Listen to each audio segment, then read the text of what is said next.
And good morning, everyone. Welcome back to NeelyFX. My name is Michael Neely, and this is the channel where I talk about foreign exchange trading, prop firm trading, and this also serves as my trading journal. So let's see what's going on today. But first, since we're talking about real trades and real trading environments, I need to talk to you about risk disclosure. So let's do that first. This is the risk disclosure for this video. At this time, I may change it a little bit later, but right now this works.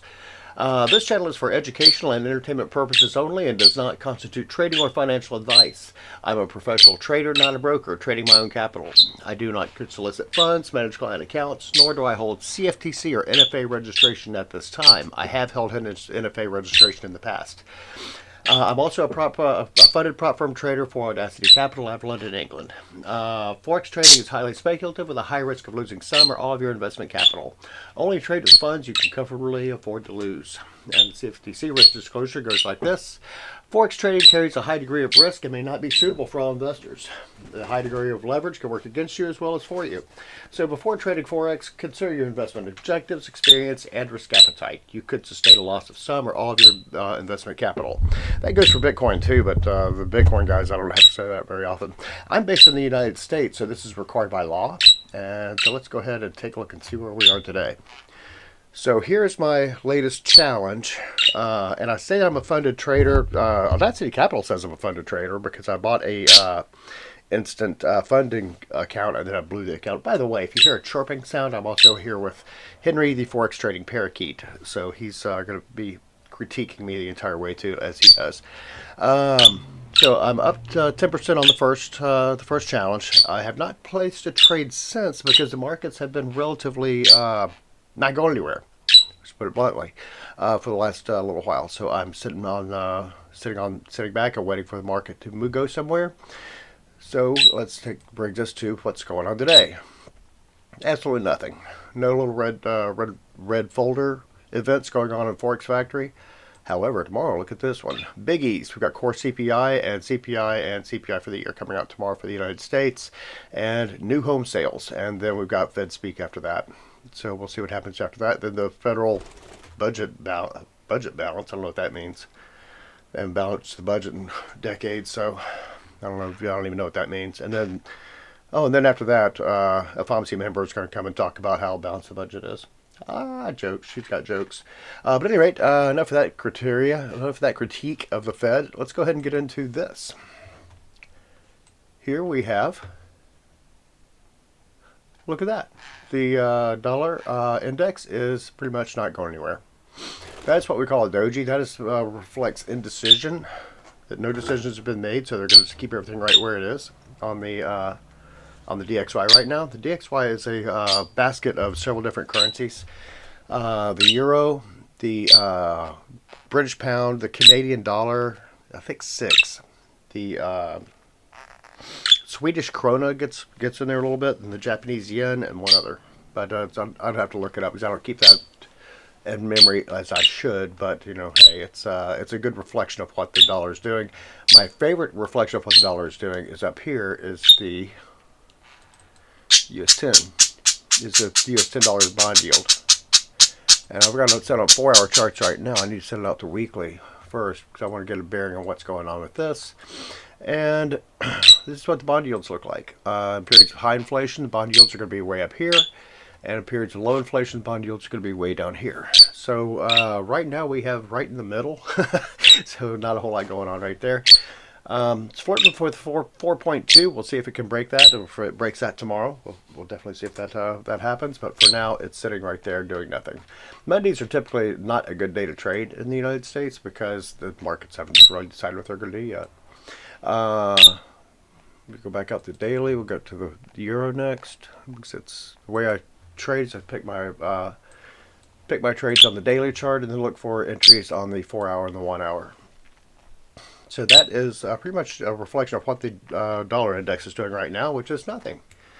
I want to look at the dollar index daily real quick again, because I had it on weekly, and yeah, it's pretty much the opposite.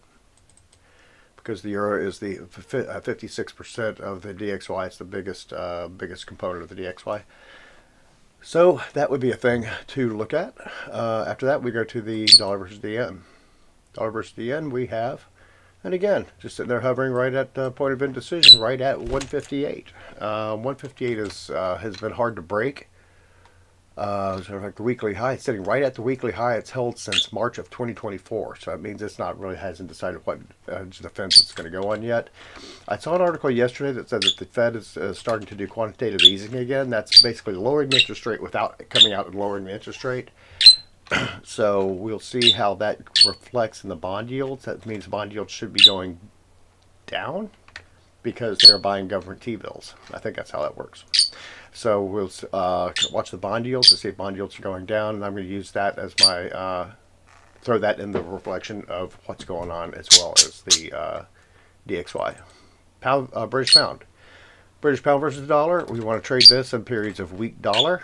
So we're going to keep our eye on this. If we have periods of weakening dollar, then we're going to want to jump in on this with both feet.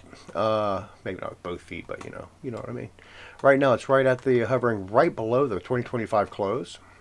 So that'll be an interesting thing to ponder. See what happens with that. After that, we have the pound versus the yen.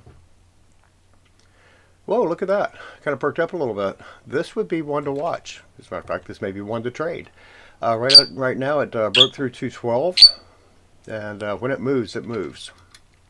So the British pound versus the yen is going right up, and it's not affected by the other thing I was talking about, the CPI numbers, which are being released tomorrow. So we will see what happens with that. With the inflation numbers that are being released tomorrow. Euro versus the yen. Euro versus the yen, not as perky as the pound versus the yen. So the pound versus the yen, if I were going to trade today, I'd be trading the pound versus the yen. Not sure how I feel like coming in right at 212.50 or just shy of 212.50. It shows a little bit of indecision on their part. I'm not sure if they're going to hold 212.50 or whether they're going to go forward with that. UCAD. Dollar versus the CAD. Pulled back. But it's not a convincing pullback either. Pulled back right back to this 4-hour resistance trend line, which has been holding. It's my previous U.S. resistance trend line, which now is just looking like a channel breakout of some sort, a weak channel breakout. But it's not really breaking out. It's just kind of going up a little bit and then hanging out and seeing what it's going to do next. So I'm not going to jump in the UCAD. Canadian versus the yen versus the YNCA versus the yen. It typically reflects oil prices because Canada is a big oil producer and Japan is a big is a big oil exporter, and the Japanese are a big oil importer. So that in the past has been reflective of what's going on with the oil prices. Not these days. There's a little bit of a disconnect between the two right now, but not enough for me to kind of see what's going on next. So we have the oil just kind of hanging out. I'm not going to trade that either. Seems to be in a range between about 55, 56, and 58. And again, that's a $2 range. It's not enough for me to get interested in. It sounds like an easy trade, but not really. If I were sitting in front of the computer all day, I might trade it, but I'll show you something that's a little bit more my speed, if you were. Aussie versus the dollar. Again, we've got pretty much doing the exact opposite the yen is doing, or the euro is doing. So because it's the denominator on this, and the dollar is the denominator. I think that's what it is. Oh well. It's getting a little perky around 67, but 67 is also a point of contention, as we've shown here. It's a big point of support and resistance. So we'll see. Well, it's not support yet. It's got to get above it to be support, and it didn't prove to be support here. So we'll see if it can get above 67 again. After that, it might have some legs on it. Look at gold run. Gold hit a new all-time high right here at overnight at 46.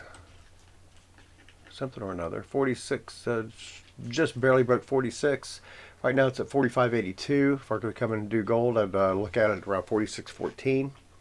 That'd be a good place to come in. And that's again ahead of the inflation figures tomorrow. That would be a little bit leery about coming into it that close to the inflation figures. Because I think we're going to get a lot of indecision right here until we see what American CPI looks like tomorrow. Platinum perking up too, up 3.3% on the day so far, and it's up at 23.73, but got a symmetrical triangle going on here, so we're not sure. A lot of indecision going on. Not sure if it's going to go up or down. We're going to stay out of it and find out later. Silver. Look at silver run. Silver's right now at the the 2025 all-time high at 83.83. Did get an all-time high on it last night of 84.61. This is the one that I would be getting into if I were going to do something today. I would probably do 85. Come in right at about 85.2. See if it takes 85. Guys, we're going to be staring at $100 silver by the end of possibly the end of the week, maybe the end of the month. So this is that's my opinion. Don't follow it if you don't want to, but that's my opinion on where where silver's going to go. I'm not sure how much higher it's going to go after that because I keep hearing about supply that they've got more paper, more money in paper futures than we do have in actual physicals, and I do like some physicals. There's some physical silver right here. I keep on my desk. Guess it's fun. But at any rate, that's all I've got today. If you like this video, that's all I've got today for my daily update, my daily Forex update. If you like this video, then by all means hit the thumbs up button. If you want to see more of these videos, then subscribe to the channel, and you'll see these coming out pretty much every day right now, as this is also part of my trading journal. And lastly, what else? Oh yeah, if you have any comments, by all means hit me up. Put a comment down there, and I'll get to it as soon as I can. With that, I will talk with you later. I am very, very busy, so I don't have time to get the contents, but about once or twice a week. But I will check back in with you at some time. You guys have a great one. I will talk with you later.